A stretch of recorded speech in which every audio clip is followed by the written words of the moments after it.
Jangan lupa nganggur hari ini dijaga bumi, jalin silaturahmi. Salam pengangguran. Yes, yes, yes. Anggora spesial hari ini. Terima kasih. Kita beri tepuk tangan untuk kita semua. Started as a whisper, message from a new world I'd never known.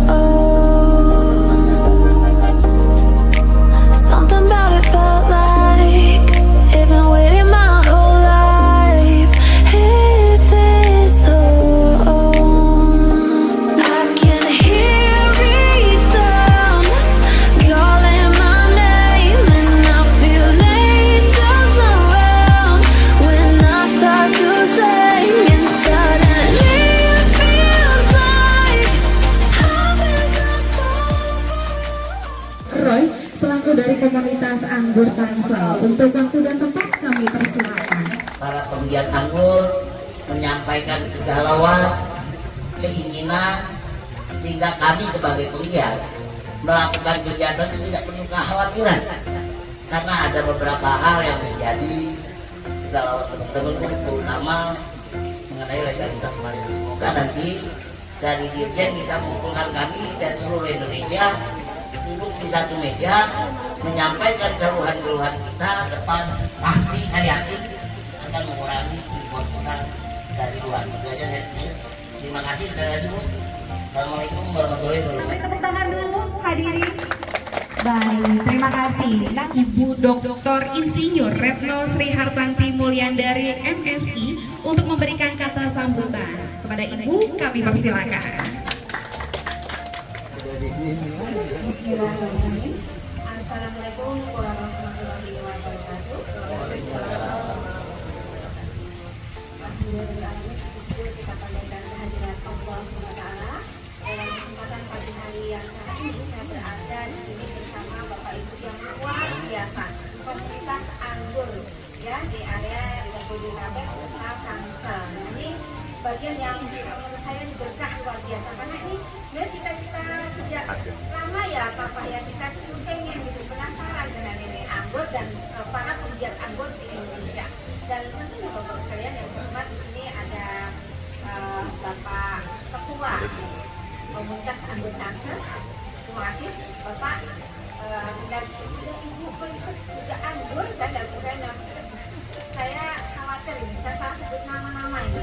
Kemudian di sini juga ada tim dari Dijen Hortikultura, Mbak Lisa CS, kemudian FAO. Coba lebih dulu dari FAO. Nah, kenapa sampai FAO turun di sini? Nah, Bapak sekalian. Dan terutama yang jelas di sini para tim komunitas anggur di Jabodetabek dan Tangerang Selatan ini baru sebagian kecil ya Pak ya, yang sudah ada di sini. Ini sudah siap biji ya pemanisannya, dan tanpa biji. Nah, inilah yang mari kita bersama-sama untuk bisa mengawal, dapat dilepas secara resmi dan juga bersertifikat, sehingga bisa dimasukkan dan masyarakat dengan nyaman bertanam anggur di impor kita. Nah, ini Bapak Ibu sekalian, semangat luar biasa. Kita harapkan kolaborasi intensif dan waktu dekat. Kami mohon Mbak Lisa dan tim FAO merancang kegiatan untuk workshop khusus terkait dengan pengembangan anggur. Semoga harapan yang tadi Ibu sampaikan ini bisa terwujud bersama komunitas Ikatan Anggur dan juga Anggoladar. Dan kita beri tepuk tangan dulu hadirin.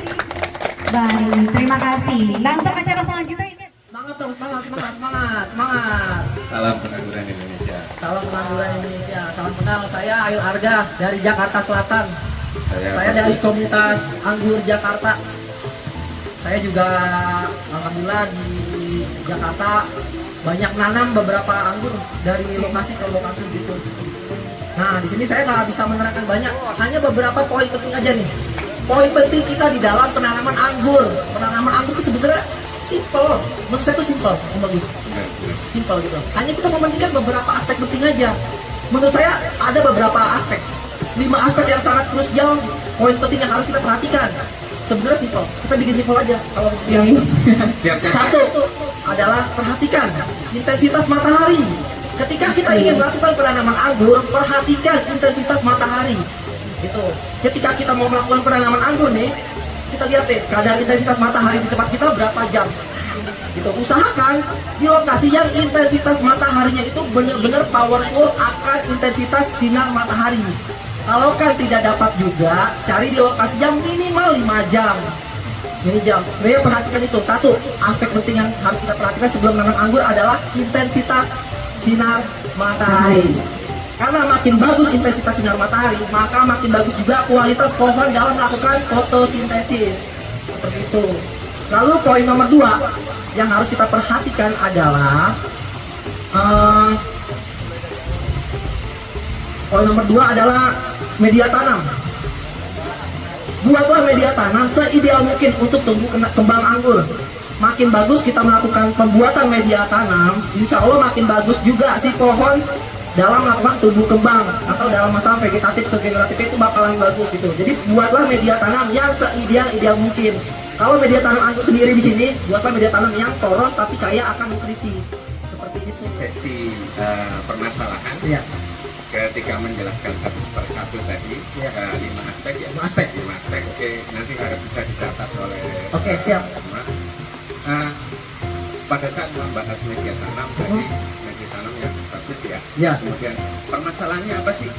Yang media tanam yang bagus itu yang mengandung, selain mengandung unsur hara yang cukup, kemudian apakah ada hama atau tidak, atau bagaimana perlakuannya Om Ari? Ya, kita buatlah media tanam yang poros. Media tanam yang poros, tadi seperti yang saya jelaskan, dengan beberapa kita masukkan unsur hara di dalamnya. Gitu. Mengapa sih harus poros? Karena kalau media tanam poros tidak terlalu lama menyimpan yang namanya kadar air, gitu. Karena lokasi teman-teman tanam anggur di tempat teman-teman nanam anggur sendiri pasti berbeda-beda. Ada yang intensitas mataharinya itu kurang, ada yang bagus. Gitu. Mengapa harus poros? Nah, poros itu mengapa kita harus menggunakan media tanam yang poros? Itu cara kita main aman di dalam membuat media tanam. Apalagi yang baru pemula mungkin ya. Ya, media tanam yang poros karena aman gitu. Karena kenapa? Kadang ada nih yang bagus nih. Kita melakukan penanaman anggur di lokasi yang intensitas mataharinya itu kurang. Nah, ketika intensitas matahari kurang, tapi dia buat media tanam tidak poros, akhirnya banyak kadar air yang tersimpan. Itu alasan mengapa si pohon itu stuck gitu. Karena terjadi adanya yang namanya pembusukan akar gitu. Karena tidak tertranspirasi secara sempurna gitu. Makanya di poin nomor 1 itu penting. Letakkan dan tanamlah pohon anggur di lokasi yang intensitas mataharinya itu benar-benar bagus. Nah, ini adalah poin sebenarnya ya, poin banget. Oke, baik, silakan. Poin nomor 2 kan tadi media tanam yang tepat. Media tanamnya. Media tanam yang tepat. Nah, poin nomor 3 adalah Sebelum masuk ke poin ketiga, kita tambahin lagi. Siap.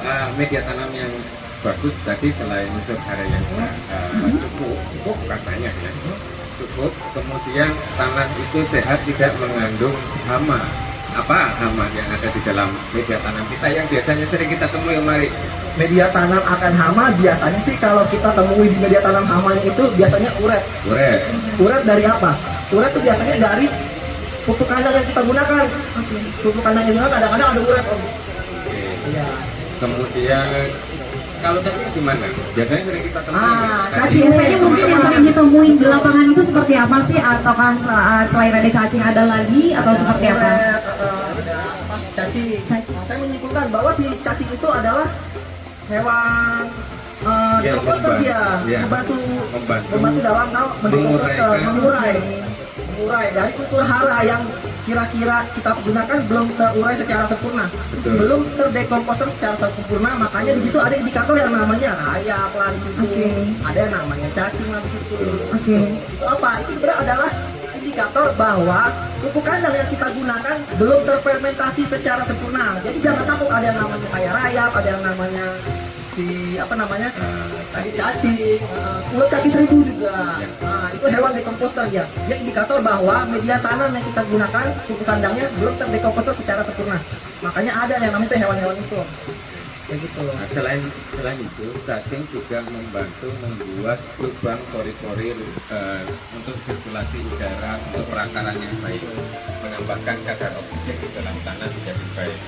Hanya karena cacing itu menurut saya ini cacing itu apabila terlalu berlebih memang harus kita kurangi sedikit ya. Kurangi sedikit. Kita kendalikan, bukan kita Kendalikan. hilangkan, bukan kita hilangkan. hilangkan, tapi Jangan kita kendalikan. Kita kendalikan. Makanya kalau kita nemu hewan yang namanya hewan-hewan di komputer seperti kayak cacing, ada ayak, ada lagi beberapa seribu. Jangan buru-buru kita nabur yang namanya tuh pestisida, apalagi pestisida bahan aktifnya itu apa tuh Om? Yang biru-biru itu namanya tuh furadan, karbofuran. Karena yang saya tahu karbofuran itu benar-benar tuh Om, spektrumnya tuh tinggi.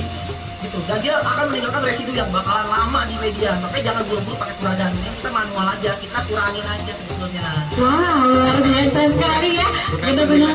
Tapi kita Mengendalikan kalau kan ada rayap, saya tahu mengapa ada rayap karena di situ ada sesuatu bahan organik yang belum terdekomposer secara sempurna. saya hanya membasmi rayap hanya pada tiang-tiang penyangga saja, Betul. bukan pada tanah areal pertanian, karena rayap itu juga membantu mendekomposisi material yang dibutuhkan oleh tanaman atau lahan supaya bisa terdekomposisi dengan baik, kayu, sisa kayu. Itu Tapi mengapa pohon kalau itu tidak dekat dengan tiang, ya saya harus waspada. ya waspada karena tiang itu Tiang saja yang saya karena tiang itu organik yang mati. Tapi pohon anggur selama pohon anggur itu hidup Hidup. nggak bakalan yang namanya dirayapi. Nggak mau. Justru yang itu ada dekomposter. Gitu. Dan dia umurnya nggak bakal panjang ketika dia jadi lanjut. yang diserang itu biasanya yang bunga-bunga gede ya, Hah? yang bunga-bunga besar. Iya yang- bunga-bunga besar, yang mati besar. sebelah, biasanya mati sebelah, sebelah. mati sebelah, Itu dirayapi. biasanya yang tapi banyak bagian itu saja yang kedua dia. Betul. Ya.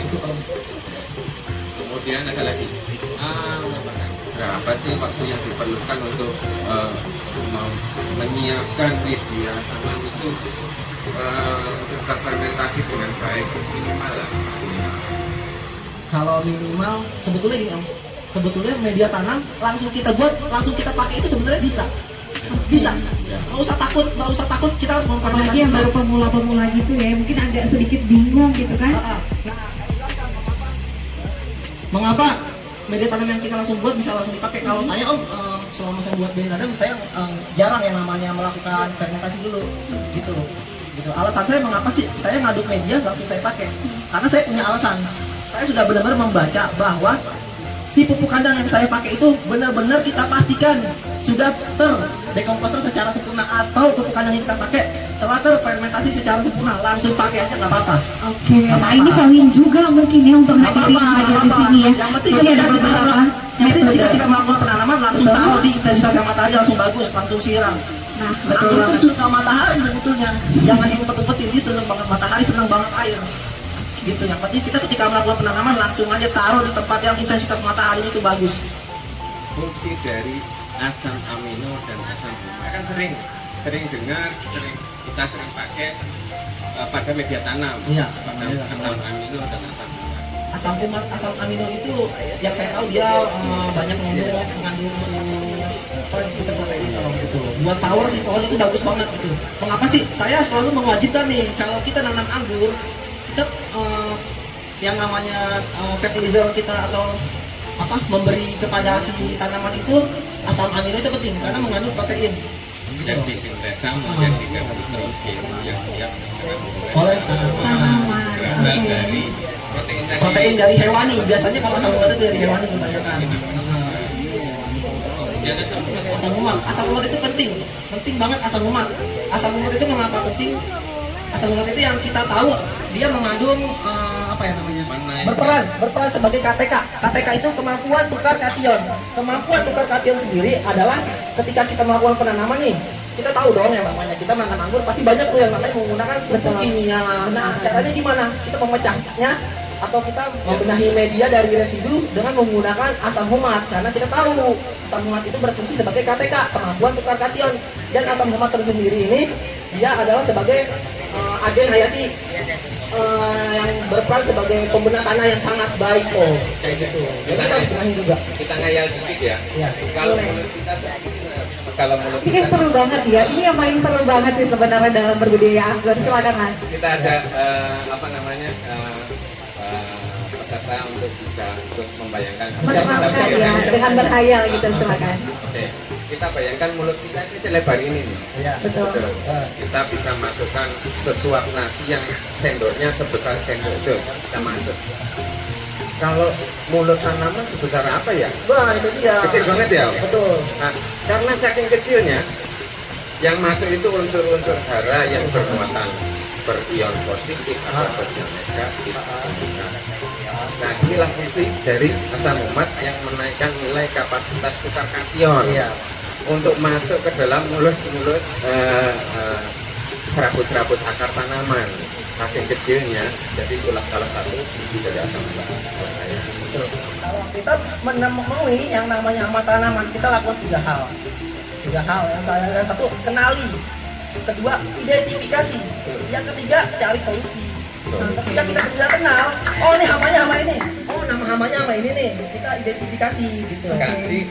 Kita identifikasi, udah kenalin, harus tahu juga indikator mengapa sih dia bisa datang, mengapa sih dia bisa timbul.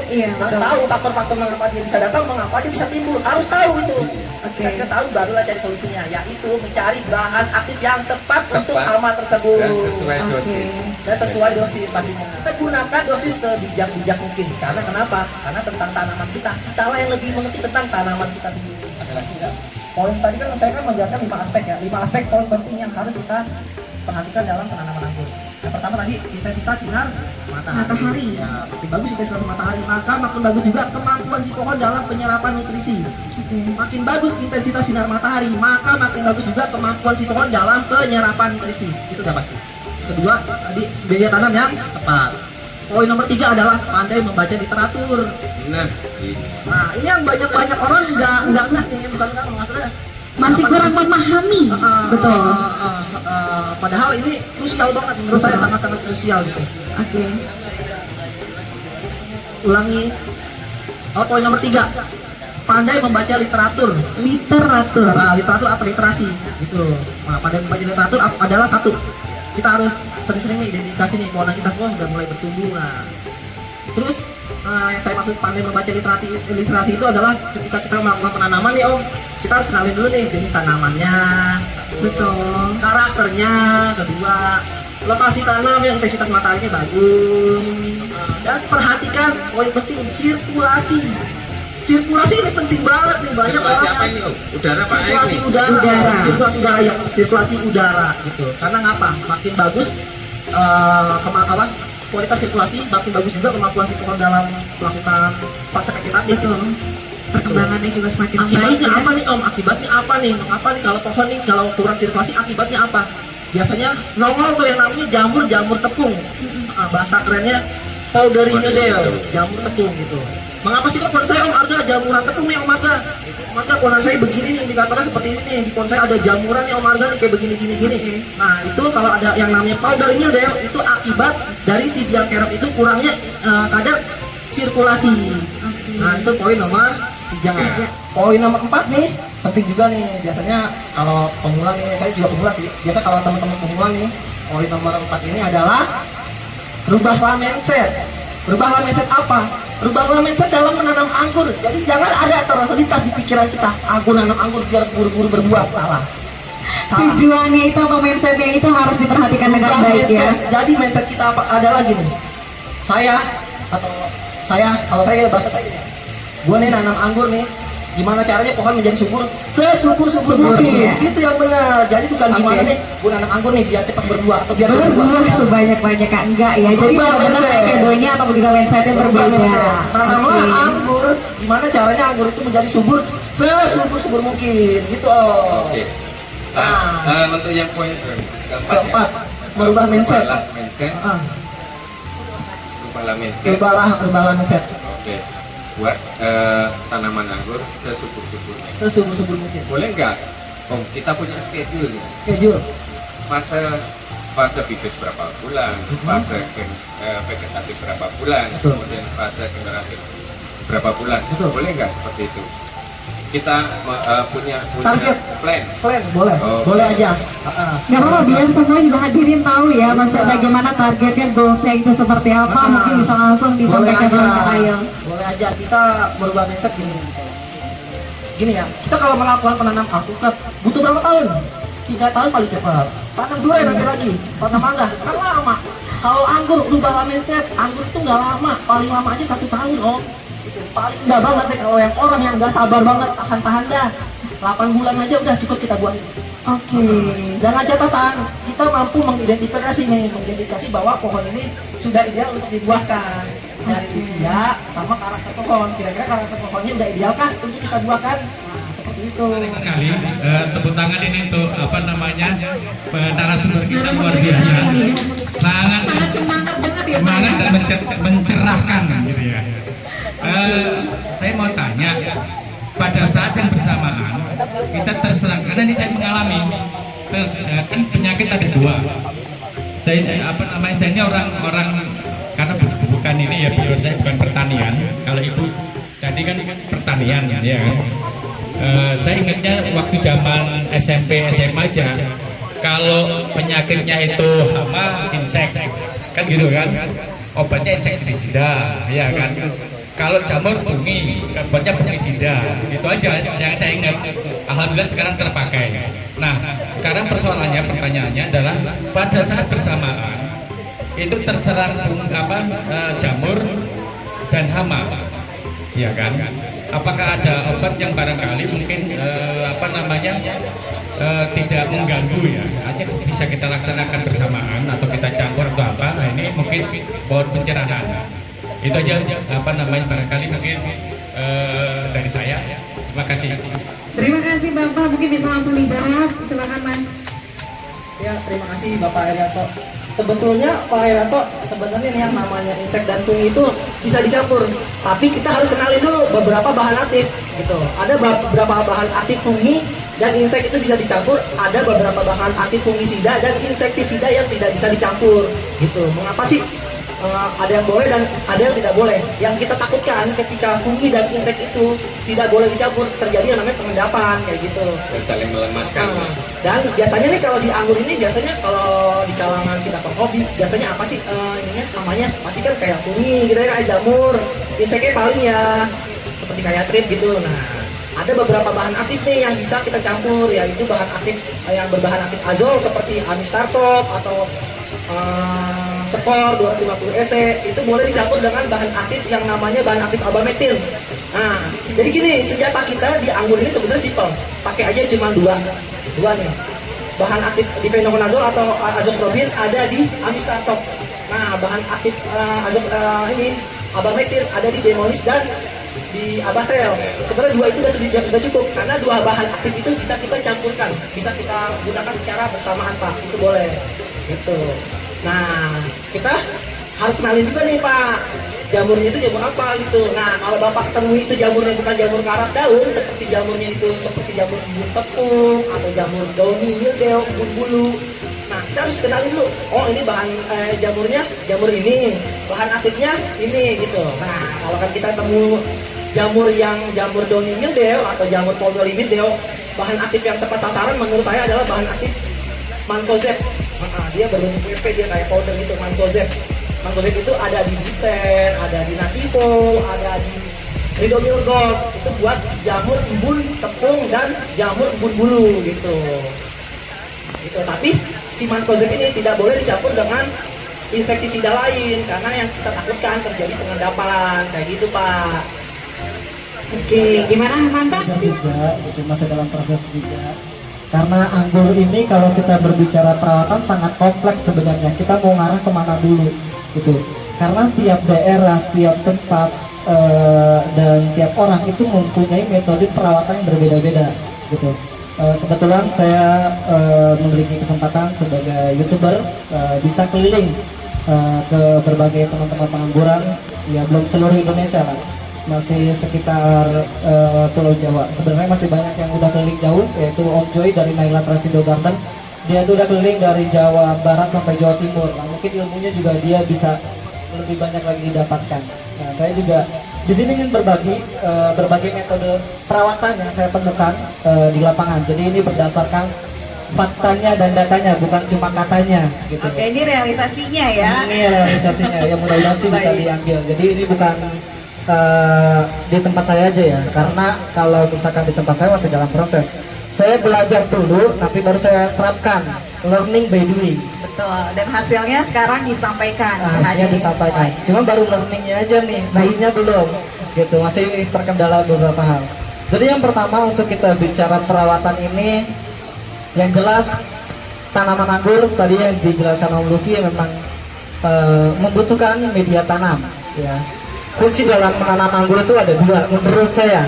Ya, perawatan anggur itu ada dua. Yang pertama itu dari media tanam. Ya. Yang pertama dari media tanam, yang kedua dari konsisten. Ya, ketepatan kita, ketepatan dalam hal apa sih? Pertama, ketepatan kita dalam pemupukan, ketepatan kita dalam meracik media tanam, ketepatan kita dalam melakukan penyemprotan, dan ketepatan kita merapikan percabangan. Itu kuncinya cuma dua, ya. Dari dua kunci itu nanti akan melebar kemana-mana, gitu kan. Jadi yang pertama mungkin media tanam yang saya lihat di lapangan banyak banget media tanam yang teman-teman gunakan. Gitu. Yang paling umum biasanya yang digunakan itu adalah sekam bakar, sekam labu, humus bambu, dan kotoran kambing. Tapi ada juga beberapa teman itu menanam anggur tanpa menggunakan media tanam. Dengan cara menggunakan pilihan rostock. Nah, itu mungkin nanti akan dibahas di segmen rostock. Segmen ketiga di segmen rostock ini akan nyambungnya ke sana. Gitu. Jadi untuk berbicara media tanam agar tumbuh tanaman kita tumbuh baik itu kita juga harus melihat kondisi di lapangan, kondisi tanah kita tuh seperti apa sebenarnya, gitu. Karena beda tempat, beda region, beda juga perlakuannya, beda juga perawatannya. Contoh, kalau misalkan di sini karakter tanahnya seperti apa? Tanah merah. Tanah merah, apakah cocok untuk tanaman anggur? Sebenarnya cocok, tapi dengan supaya anggur ini tumbuh lebih cepat, jadi kita manipulasi medianya agar pertumbuhan awalnya lebih bagus, agar kedepannya nanti tanaman anggur bisa berbuah sesuai dengan harapan kita. Itu yang pertama. Yang kedua, yang saya lihat di lapangan, anggur ini sangat fleksibel. Mau ditanam di pot, mau ditanam di tanah, mau tanam di atas, di lantai atas, di lantai 2, lantai 3, itu sangat fleksibel. Nah, tinggal kita memanipulasi dari medianya. Kalau medianya bagus, insya Allah pohonnya juga bagus. Ya, bibit jelek, bibit kita beli jelek nih misalkan, tapi medianya bagus, insya Allah nanti pertumbuhan juga akan baik. Gitu. Kalau misalkan bibit kita beli bagus nih, tapi media tanamnya kita jelek, ya bisa tidak menutup kemungkinan nanti pertumbuhannya juga akan jelek.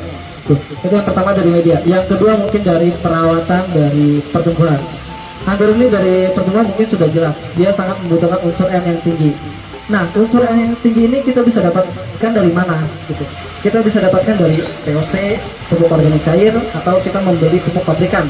Gitu. Yang kita butuhkan dari merawat anggur itu 3 hal, 3 aspek sebenarnya: tenaga, biaya, dan waktu. Kalau kita mau main organik, mungkin kita membutuhkan waktu dan tenaga. Gitu. Kalau kita mau main pupuk pabrikan instan, ya kita tinggal butuh biaya. Gitu. Itu pilihan. Jadi ini jangan diperdebatkan. Oh, saya mau organik aja, gitu. Saya mau kimia, sorry bukan kimia, mau pabrikan atau mau organik, itu pilihan teman-teman semua. Ya, jadi jangan diperdebatkan. Ya, asalkan kebutuhan nutrisi tanaman kita terpenuhi. Intinya tadi ketepatan. Pada fase pertumbuhan, anggur tuh butuhnya fase vegetatif anggur tuh butuhnya unsur apa? Semua unsur seimbang itu butuh. N butuh, P butuh, dan K juga butuh. Tapi yang lebih dominan unsur N. Nah, itu bisa kita dapatkan dari pupuk majemuk, mungkin dari NPK, misalkan, atau misalkan nanti kita buat pupuk organik dari berbagai bahan, mungkin urin kelinci atau sebagainya. Itu yang tadi pertama, ketepatan. Terus kalau organik kita juga butuh pengetahuan bahan yang kita gunakan. Ini mengandung unsur apa, gitu kan? Terus yang kedua, dosisnya itu seberapa sih yang pas. Jangan sampai kita berpikir organik bebas, mau dosis berapa juga nggak overdosis. Ingat, yang membunuh itu bukan racunnya, yang membunuh itu dosisnya. Manusia mungkin bisa memakan atau minum racun, tapi dengan dosis yang rendah dia tidak akan mati. Ya, jadi harap hati-hati dengan dosis, pemberian dosis mau organik maupun juga pabrikan. Yang mematikan itu adalah bukan pupuknya, tapi dosisnya dan juga fasenya. Jangan sampai bibit baru sekitar 30 cm kita udah beri pupuk ya dengan dosis tinggi. Anggap aja kita lagi merawat bayi nih, masa bayi udah kita suapin nasi, kan belum kuat gitu. Jadi juga kita harus tahu fase yang tepatnya seperti apa. Itu untuk di pertumbuhan. Nah, mungkin nanti di fase pembuahan itu nanti juga akan berbeda lagi perlakuannya. Yang jelas di fase pembuahan ini menurut saya yang paling riskan adalah kuncinya di percabangan. Kita harus membentuk percabangan sedini mungkin. Untuk apa? Memudahkan perawatan, memudahkan pembuahan, dan memudahkan kita melakukan maintenance, gitu ya. Jadi jangan sampai, nah ini sih metode yang saya gunakan. Jadi saya juga lihat beberapa teman-teman ada yang menggunakan metode verbola yang tanamannya tumbuh liar dan dibiarkan begitu aja. Nah, itu juga sah-sah aja. Yang kedua mungkin ya seperti yang kita lihat di sini terlihat rapi pembentukan cabangnya.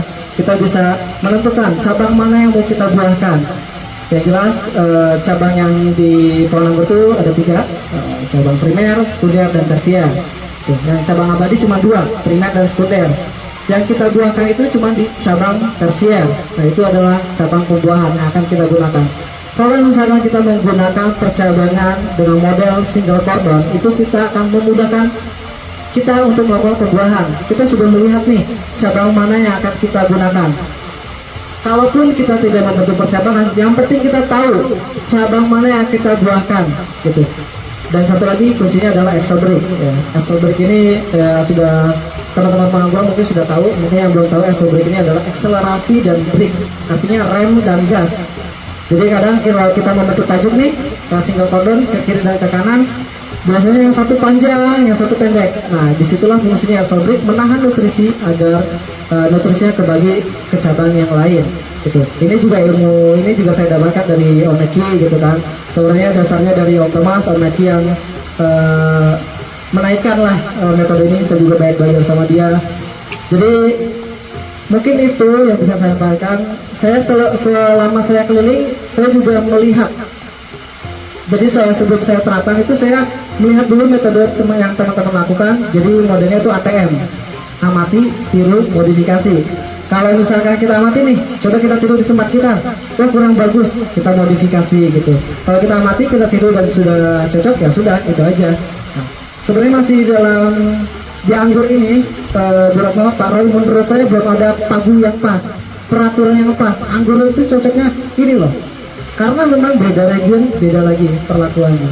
Ya, di dataran tinggi perlakuan seadanya, buahnya tumbuh bagus dan maksimal, darinya size-nya juga lumayan cukup besar, tapi kita kalau turun ke dataran yang rendah, nah itu juga sudah beda lagi perlakuannya. Mungkin itu aja yang dapat saya sampaikan. Kurang lebih mohon maaf. Assalamualaikum warahmatullahi wabarakatuh. Waalaikumsalam warahmatullahi wabarakatuh. Pematerinya, narasumbernya boleh duduk ya. Boleh. Sampai tadi udah bersemangat. Terima kasih. Ini kepada para pemateri dan senang sekali berada di antara komunitas pengangguran ya, karena saya juga dari pengangguran. Cuma lagi sekarang memang saya dalam keadaan masih belajar gitu ya, makanya dalam kesempatan ini mungkin perlu saya menanggapi saja, mungkin bukan bertanya gitu. Tapi sebelumnya mohon maaf ya, jadi ini semua tanggapan-tanggapan saja. Karena memang saya saat ini masih studi gitu, saya sekarang sedang S3 di IPB dan kebetulan juga sedang melakukan riset anggur di teman-teman komunitas. Jadi ya, nama saya Sri Kamila Parinduri. Saya dari Medan asalnya, jadi pakai marga. Gini, tadi saya dari awal memang sudah sedikit gelisah gitu ya. Jadi ini mungkin yang harus diluruskan juga gitu kepada teman-teman pengangguran. Tapi mohon maaf sebelumnya, saya cuma sharing saja. Karena juga tadi ada beberapa yang saya dengar begitu. Dan pemateri juga tadi sudah menyampaikan bahwa segala sesuatunya kita belum punya role of model bagaimana menerapkan budidaya anggur ini di Indonesia yang memang kita ini beriklim tropis. Tadi disinggung-singgung bagaimana teknik budidaya, bagaimana kemudian persiapan-persiapannya ya. Jadi kalau di kita bahasa untuk produksi tanaman, saya memang sangat baru sekali di anggur ini. Ya, saya baru banget. Kemudian saya belajar banyak dengan komunitas. Tapi karena di studi IPB itu kalau mau nulis, mau jadi doktor katanya ya, itu minimal harus baca 100 jurnal ya. Jadi saya sudah lebih kayaknya gitu. Jadi sudah kebanyakan jurnal di kepala saya. Jadi kadang-kadang masih kurang gitu. Kenapa? Karena jurnal yang ada itu di daerah temperate, iklim sedang. Kita sekarang di iklim tropis. Ya, jadi kita harus belajar bagaimana kita menumbuhkan anggur itu dengan iklim yang sama di dalam daerah kita ini. Makanya tadi teman-teman menyampaikan itu bahwa nggak sama modelnya. Ya, saya melihat fenomena ini memang di daerah Curug saja, Kabupaten Tangerang, itu dengan Probolinggo dan Banyuwangi beda kualitas anggurnya. performa anggurnya beda. Kenapa? Karena ini berpengaruh dengan cahaya matahari yang jenengan sampaikan tadi. Jadi cahaya matahari itu kan kita ketahui dibutuhkan tanaman untuk proses fotosintesa di dalam menghasilkan metabolit primer. Metabolit primer itu apa? Karbohidrat, protein, lemak dan seterusnya. Sampai kepada derivatnya itu metabolit sekunder. Contohnya apa? Misalnya zat antosianin, tanin, ya resveratrol, banyak sekali yang harus kita teliti dan itu secara deskriptif genotip itu nggak bisa mendeskripsikannya karena different zona, beda iklim. Jadi kita jangan salah kaprah juga dalam menyikapi bagaimana budidaya anggur di daerah tropis, different dengan daerah temperate atau beriklim sedang, kan gitu kalau kita bicara ya secara geografi begitu. Terus kemudian tadi juga modelnya bagaimana, nggak sama, kita harus uji setiap daerah, benar yang Mas sampaikan. Daerah Jawa Barat, Probolinggo, Banyuwangi itu beda. Dan kemudian juga saya sudah bandingkan ya, jadi anggur di Curug itu Kecamatan Curug dengan yang di Probolinggo itu beda, warnanya pucat yang di Curug. Saya tanya berapa di sana cahaya matahari, radiasi matahari. Nah kita harus pahami juga radiasi matahari itu diserap tanaman itu cuma 48%, selebihnya dipantulkan. Itu dia, jadi ada 3 proses, ada intersepsi, kemudian ada reflektansi, ya, ada absorpsi. Jadi banyak yang memang harus aspeknya. Ini mudah-mudahan teman-teman bisa melihat ini semua. Saya sebenarnya baru di anggur, tapi dari segi produksi tanaman, semua tanaman sama. Saya 7 tahun di Singkong, jadi saya sempat menjadi peneliti ubi kayu kasava ya. Jadi tapi semua tanaman itu sama produksinya. Jadi tadi yang harus kita luruskan, matahari itu sebenarnya tadi ada 5 jam gitu ya, mungkin daerah itu 5 jam, tapi ada yang butuh. Karena apa? Bagaimana mungkin kita bisa menimbulkan rasa manis kalau kita iklimnya seperti ini, pencahayaannya kurang, misalnya di daerah Tangerang atau Jawa Barat, misalnya Bogor yang sering berawan, curah hujan tinggi, bagaimana? Kenapa? Itu hasilnya nanti akan mempengaruhi kepada rasa dan performa buah, jadi pucat, jadi nggak menarik. Ini yang terkait dengan kualitas anggur ya, bapak-bapak pemateri sekalian gitu. Jadi daerah temperate itu mereka 16 jam cahayanya. Di kita cuma ada 12 jam. Kalau daerah tropis itu pun tergantung lagi iklim mikro tempat. Ada yang cuma 5 jam kayak jenengan sampaikan. Itu udah di sana bisa oke gitu. Tapi tempat lain enggak. Ada yang dia 8 jam harus.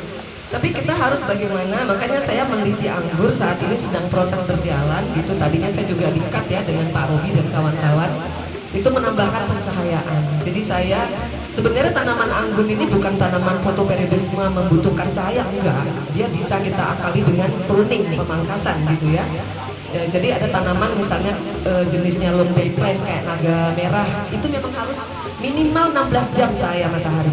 Kalau anggur enggak, tergantung pemangkasan kita. Nah tapi saya sekarang meneliti itu menambahkan jam pencahayaan. Jadi yang ada itu saya tambahkan 2 jam, 4 jam dengan penggunaan lampu LED. Jadi nanti sama-sama insya Allah kalau itu berhasil, saya akan share nanti hasil ilmunya gitu. Baik, terima Kepada kasih banyak. teman-teman. Demikian saja tanggapan dari saya. Terima kasih. Assalamualaikum warahmatullahi wabarakatuh.